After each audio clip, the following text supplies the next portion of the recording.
Je continue aujourd'hui la série d'homélies ayant pour thème depuis ma première communion. Et à travers cette série d'homélies, on peut se rappeler que dans la foi, comme dans tous les autres domaines de notre vie, on est appelé à ne se pas contenter de se faire du sur place, mais à progresser. Je disais entre autres qu'on est appelé à passer de la foi de l'enfance. Est-ce qu'elle était bonne, la foi de l'enfance? Ben oui, elle était bonne. Pas pour un adulte. Passer de la foi de l'enfance à la foi adulte.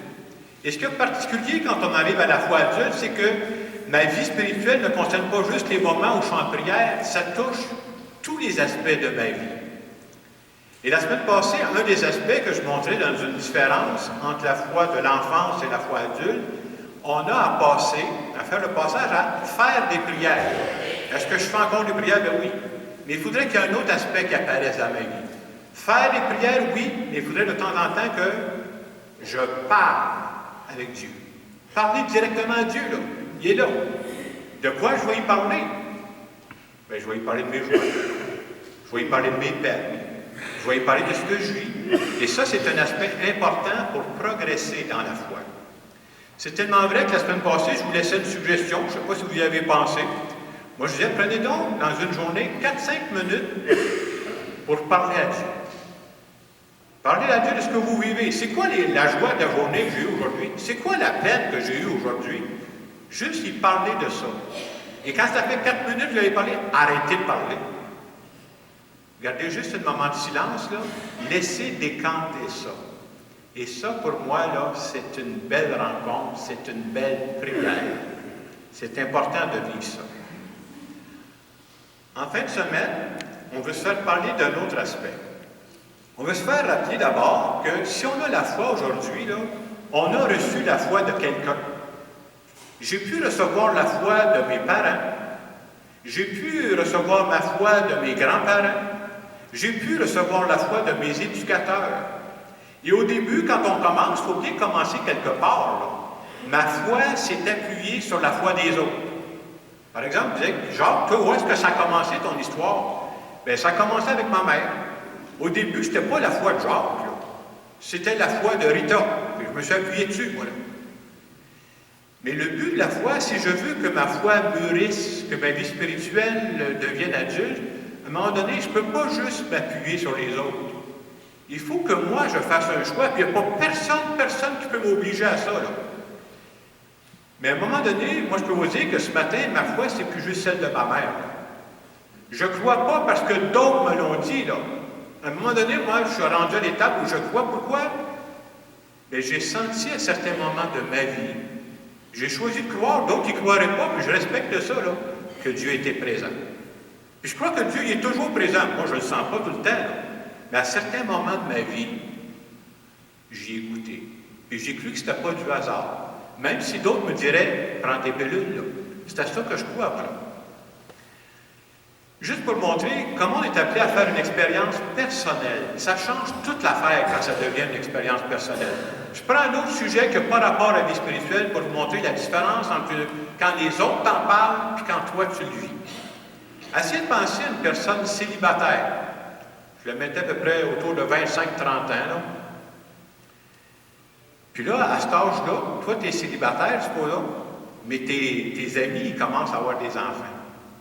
Puis là, tu écoutes tes amis, qu'est-ce qu'ils vont... Ah! Ils commencent à se tracasser pour leur enfant. Toi, tu écoutes ça, tu es célibataire. Question à se tracasser avec ces histoires-là. Il n'y a rien là d'avoir des enfants, il me semble, là. Tu couches le soir, puis c'est fini. Mais 5 ans plus tard, tu n'es plus célibataire. Tu en as des enfants. Là, tu commences à comprendre qu'est-ce que ça change dans une vie d'avoir des enfants. Vous comprenez que là, tu changes, tu ne comprends pas parce que l'autre te l'a compté. Tu comprends pourquoi?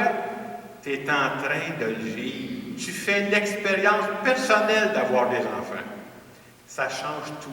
Et ce que je viens de dire pour avoir des enfants, c'est la même chose pour la foi. Moi, je ne veux pas croire juste parce que d'autres m'en ont parlé. Je fais l'expérience personnelle. Et quand j'ai senti à certains moments que Dieu est dans ma vie, ça change tout. Première lecture qu'on a ce matin. Je résume ça, on nous parle d'un général d'armée de Syrie. Il s'appelle Naaman. Et il faut savoir que la Syrie et Israël, c'est 2 pays ennemis. ça ne se parle pas, ça. Alors, ce général d'armée, Naaman, c'était un homme qui était haut placé. Il avait un grand titre, là. Mais il est arrivé une épreuve dans sa vie, cet homme-là. La lecture nous dit qu'il avait la lèpre. Puis là, il est pris avec la lèpre, et à un moment donné, c'est grave, parce que non seulement c'est une maladie physique, mais c'est une maladie qui te coupe des autres, là. Et pendant un bout de temps, ben, il ne sait plus quoi faire. Puis à un moment donné, tu paniques. Et quelqu'un lui dit, « Hey, Naaman, là, on connaît, nous autres, un prophète, là, en Israël, il s'appelle le prophète Élisée. C'est un homme qui est proche de Dieu, il est même capable de guérir du monde. » Ouais, mais Israël, c'est le pays ennemi, là. Mais il est tellement décidé à guérir de sa lèpre, il est prêt à se rendre en Israël pour rencontrer le prophète Élisée. Et quand il arrive pour rencontrer le prophète Élisée, après s'être marché beaucoup, là, il s'est déplacé, la seule chose que le prophète Élisée va lui dire, « Va donc baigner dans le Jourdain, puis ça va te guérir. » Hey, il est insulté. Et tu penses-tu que j'en ai pas des rivières chez nous, moi, là, que j'en ai pu me baigner chez nous? C'est comme si j'avais quelqu'un qui arrivait des États-Unis ce matin, je lui dirais, « Tu veux guérir? Va te baigner dans Yamaska. » Moi, je vous souhaite même pas ça, parce que je suis pas sûr que c'est bon pour votre peau, là. Essayez pas ça, là. Il est insulté. Et l'autre, il dit, « Hey, c'est le prophète Élisée, là. As-tu le goût de guérir? Fais-le, même si c'est surprenant. » Il va se baigner dans le Jourdain, et finalement, il va guérir de sa lèpre. Et ce qu'on veut nous faire comprendre par cette lecture-là, c'est que Naaman, finalement, pourquoi il va croire au Dieu du prophète Élisée? C'est pas parce que d'autres y en ont parlé. C'était ça au début. Pourquoi il croit? Hey, je viens faire l'expérience dans ma vie que moi, je suis guéri. Il croit. L'expérience personnelle, ça change tout. Et l'évangile qu'on a ce matin, c'est l'évangile où Jésus guérit 10 lépreux. Il y en a combien qui reviennent, ces 10? Il y en a tout un. 1 sur 10. Est-ce que les 10 ont été guéris? Ben oui. Et je trouve que c'est très symbolique. Je vais vous dire pourquoi. J'expliquais au début de la messe la différence entre croire ou pas croire. Puis des fois, on peut être hésitant, là. On peut être 10 personnes qui ont vu à peu près le même événement. À peu près la même chose, là. Plusieurs personnes vont dire, « Ah, c'est un beau moment, il m'est arrivé quelque chose de beau. » Et d'autres vont dire, « Non seulement c'est un beau moment, j'ai vu passer Dieu à ce moment-là. J'ai senti que Dieu était présent dans ma vie. » Et ce matin, ce qu'on veut nous dire, c'est qu'avoir une foi adulte, c'est être capable de reconnaître de temps en temps. Est-ce qu'on le voit tout le temps? Moi, je ne le vois pas tout le temps, là. Moi, je peux même vous dire que je suis un croyant du deuxième temps, moi. C'est rare que je vois Dieu dans ma vie au moment où il passe. Le soir, quand je revise ma journée ou quand je revise ma semaine, je dis, il était là. Moi, je dormais au gaz, là, mais il était là à ce moment-là. Et avoir la foi, c'est être capable de reconnaître que de temps en temps, là, je saisis que Dieu passe dans ma vie. Je vous donne des exemples de personnes qui m'ont dit, à un moment donné, à ce moment-là, moi, je l'ai saisi. Exemple, quelqu'un pourrait me dire, à l'occasion de la naissance de mes enfants, j'ai vécu une très grande joie. Et à ce moment-là, j'ai senti que Dieu a passé dans ma vie.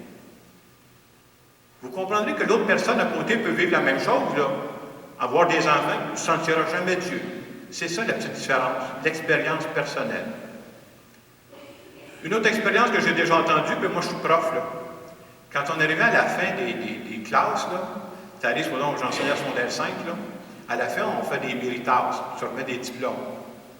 Moi, j'ai vu des parents pleurer, je ne sais pas si vous me croyez, tu arrives, là, tu dis, ta fille vient de décrocher un diplôme, puis toi, tu sais que ta fille, là, pour l'avoir le diplôme, elle a bûché en s'il vous plaît, parce que c'était pas facile pour elle, là. Puis ta voix monte en avant, puis ta voix recevoir son diplôme. Là, tu te dis, je ressens tellement une grande fierté à ce moment-là. Puis moi, je suis croyant. J'ai senti la présence de Dieu à ce moment-là. Ou d'autres fois, ça peut être dans des moments tristes. Plusieurs d'entre nous, même, pourraient témoigner de ça ce matin, je suis sûr. Quelqu'un peut dire, moi, quand j'ai perdu mon conjoint ou ma conjointe, là, ça a été probablement le moment le plus difficile que j'ai traversé dans ma vie. J'avais l'impression qu'il me manquait un morceau. Je me ramassais tout seul. Quand ça fait 40, 50 ans que tu es avec quelqu'un, voyons donc. C'est comme si toute ta vie est cédulée comme ça. Mais au même moment que je vivais cette grande tristesse-là, il y a des gens de ma famille, il y a de mes amis qui sont venus m'appuyer. Et parce qu'ils m'ont appuyé, j'ai senti que Dieu était passé dans ma vie à ce moment-là. D'autres moments de la vie, c'est quelqu'un qui dit, à un moment donné, tu te ramasses avec un problème de santé assez important, là. On est tous pareils, hein? Quand tu commences à être malade, tu dis, hey, qu'est-ce qui va m'arriver? C'est l'anxiété. C'est-tu fini? C'est-tu le lâche-cœur? Puis dans ce moment-là où j'étais très vulnérable, ben j'ai eu des bonnes personnes qui m'ont donné des bons soins. J'ai senti que Dieu est passé dans ma vie. On a beau être croyant, être croyant, des fois on peut prier, on n'est pas toujours au 7e ciel, moi en tout cas des fois ça descend un petit peu, là. Mais il peut y avoir un moment, à un moment donné, j'ai prié dans telle circonstance, puis j'ai senti une grande paix à l'intérieur de moi, là. À ce moment-là, j'ai senti que Dieu est passé dans ma vie. Une autre personne n'aurait pas senti, moi je l'ai senti, là. C'est ce que j'appelle faire une expérience personnelle de Dieu. Il n'y a pas personne qui peut le faire à ma place. Alors ce matin, c'est ce qu'on se fait dire, avoir une foi adulte, c'est d'être capable de temps en temps, je ne dis pas qu'on est capable tout le temps, c'est pas vrai, là. De temps en temps, d'être capable de dire, j'ai senti que Dieu est passé dans ma vie.